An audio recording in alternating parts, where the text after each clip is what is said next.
All right, there you have it, everyone. Mark Rogers TV on the College Football Playoff Committee's final selections for the 4 playoff spots. Alabama's number 1, Oregon 2, Florida State 3, and Ohio State claimed that 4th position. So let's run down our analysis, and of course, we invite you to make your comments as well. I think it's extremely interesting what the committee did here. They had an impossible task. Let's lay it out right there, that there is automatically a huge flaw in the system because we've got 5 power conferences and we've got 4 spots. It just doesn't work. So somebody has to be left out. At least somebody has to be left out. In this case, it's TCU and it's Baylor. So let's understand that these aren't necessarily the 4 best teams. So my rankings would be Florida State 1, Oregon 2, Alabama 3, Ohio State 4, Baylor 5, and TCU 6. Do I believe that those are the 4 or 6 best teams in the country? I don't believe right now that Florida State looks like one of the 4 top teams in the country. But they have earned a number 1 ranking. In my poll, they've earned a number 1 ranking because they're undefeated in a Power 5 conference. And they've earned it based on a non-conference schedule that includes Florida, Notre Dame, and Oklahoma State. 3 decent teams, not great teams, not elite teams. But Florida, Notre Dame, and Oklahoma State with 6, 6, and 7 wins are bowl-eligible, solid teams. And they defeated teams like Louisville and Clemson and Georgia Tech, solid postseason teams as well. The ACC is not as bad as people think it is. If you compare the non-conference schedule and results of the ACC in going 10-6 against the Power 5, the ACC better than we think. So Florida State earned number 1, in my opinion, based on going undefeated. Are they one of the 4 best teams? I don't believe. But they are number 1 in my poll, number 3 in the committee's poll, the one that matters. Okay, so that's first. Florida State, again, their non-conference schedule, not that bad. And the ACC component is stronger than you would think. Alabama and Oregon, given a pass in this whole situation, I don't understand it. Yes, we believe the SEC to be the best conference.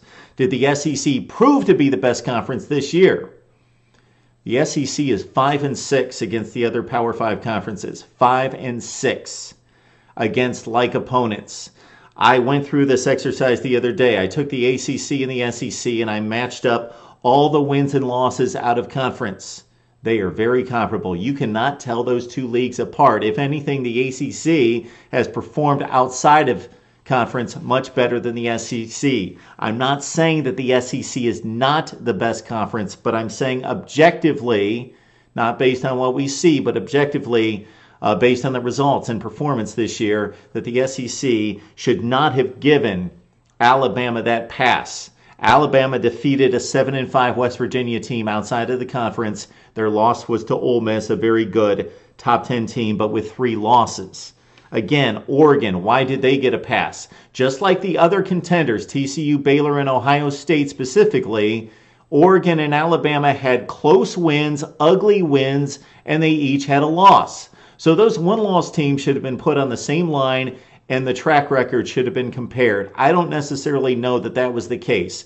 Alabama and Oregon, once they amended those losses with some decent wins, with some really strong wins, then they were kind of slotted at 1 and 2. And as Florida State continued to unimpress people, they dropped in the rankings. So I don't believe, again, Alabama and Ole Miss or Oregon deserve necessarily the seeding in an automatic fashion. It was a foregone conclusion that they would make the field of 4. Again, Alabama not impressive against West Virginia, not impressive against Arkansas, 14-13.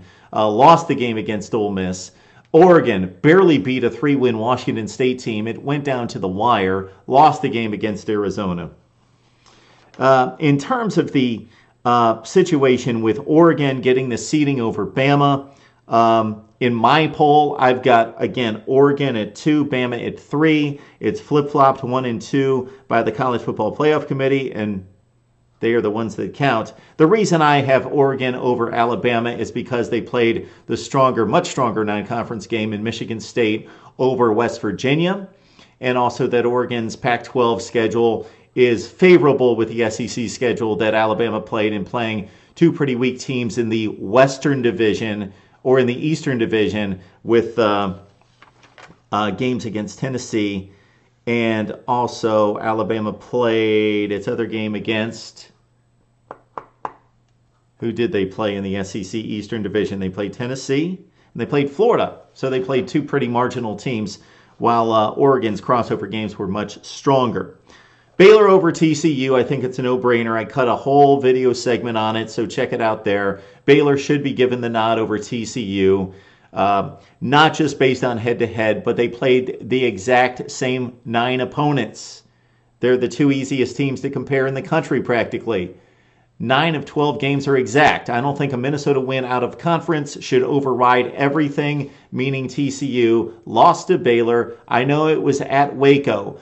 But for those people that believe that you should take the Vegas point spread and apply it to every game, or to this game in particular, well, then we would need to go through the entire college football schedule and say, well, what if so-and-so played there instead of there? For example, Mississippi State, Alabama. Apply the TCU Baylor Vegas 3-point spread logic, 3-point home field advantage logic, and had they played in Mississippi State, in Starkville, well, that Alabama 5-point win in Tuscaloosa becomes a 1-point loss in Starkville. So are we going to do that with everybody? Of course not.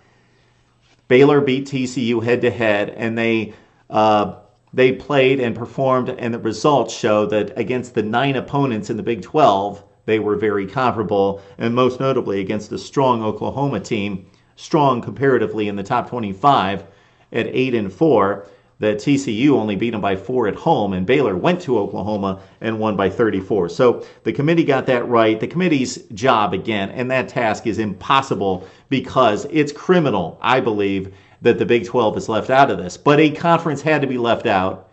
I would have opted for Baylor over TCU because they won the head-to-head as the Big 12 champion. Need all the conference champions in there, and it's hurt the Big 12, and one of the reasons I have Ohio State in that 4 slot is because of the impressive showing against a legitimate top 15 team in Wisconsin in the Big 10 championship game, and because they have one extra quality win over West Virginia and Baylor because of the absence of a Big 12 championship game. So Big 12, you need to send in the waiver request to the NCAA, get a championship game, and be on a level playing field with everybody else. That's another fallacy in the system. The Big 12 doesn't play a championship game.